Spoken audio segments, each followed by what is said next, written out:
Bayangkan situasi ini. Kamu baru saja menonton video singkat selama 5 menit di internet tentang sebuah topik yang rumit. Katakanlah tentang cara kerja ekonomi global, atau mungkin tentang teori fisika kuantum yang membingungkan. Tiba-tiba, ada percikan aneh di dalam kepalamu. Kamu merasa seolah-olah sudah memahami seluruh konsepnya. Kamu merasa siap untuk berdebat dengan siapa saja di kolom komentar, bahkan dengan orang yang sudah belajar bidang itu bertahun-tahun. Pertanyaannya, apakah kamu benar-benar menjadi jenius dalam waktu 5 menit? Atau otakmu sedang memainkan trik yang sangat licik? Selamat datang di dunia di mana ketidaktahuan seringkali terasa seperti keahlian tingkat tinggi.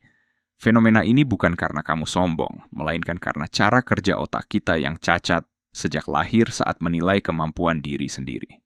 Dalam psikologi, ada sebuah bias kognitif yang menjelaskan mengapa orang yang tidak tahu apa-apa justru menjadi orang yang paling vokal dan percaya diri. Sementara mereka yang benar-benar ahli malah seringkali ragu-ragu dan memilih untuk diam. Mari kita bedah apa yang sebenarnya terjadi di dalam kepalamu. Ketika kamu baru pertama kali mempelajari suatu hal baru, pengetahuanmu masih berada di titik yang sangat rendah. Namun, di titik inilah keajaiban yang berbahaya terjadi. Karena kamu hanya tahu sedikit. Kamu tidak tahu seberapa banyak hal yang belum kamu ketahui. Otak kita membenci ketidakpastian. Jadi, dengan informasi yang sangat terbatas itu, otakmu langsung menyusun sebuah kesimpulan yang utuh dan rapi. Hasilnya, rasa percaya dirimu langsung melonjak tajam ke puncak tertinggi. Disinilah kamu merasa menjadi orang paling pintar di ruangan itu. Namun, coba lanjutkan proses belajarmu.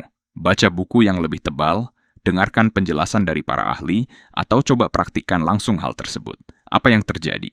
Tiba-tiba, puncak kepercayaan diri tadi runtuh total. Kamu mulai menyadari bahwa topik yang kamu anggap sederhana ternyata memiliki ribuan cabang teori yang rumit. Kamu mulai melihat betapa luasnya samudera ilmu tersebut dan betapa kecilnya pengetahuan yang kamu miliki. Di fase ini, kepercayaan dirimu akan merosot tajam ke titik terendah. Kamu mulai merasa bodoh, bingung, dan mempertanyakan kemampuanmu sendiri. Menariknya, fase merasa bodoh ini justru adalah tanda pertama bahwa kamu benar-benar mulai pintar. Mengapa? Karena sekarang kamu sudah memiliki kemampuan untuk melihat batasan dirimu sendiri. Kamu sudah tahu apa yang kamu tidak tahu. Lalu bagaimana dengan para ahli yang sesungguhnya? Mereka yang sudah menghabiskan waktu bertahun-tahun untuk belajar dan meneliti justru berada di fase yang berbeda. Kepercayaan diri mereka perlahan naik kembali, tetapi tidak pernah mencapai puncak kepalsuan seperti di awal tadi. Para ahli ini sadar bahwa di atas langit masih ada langit. Karena mereka tahu betapa rumitnya suatu masalah, mereka seringkali berasumsi bahwa orang lain juga merasakan kerumitan yang sama.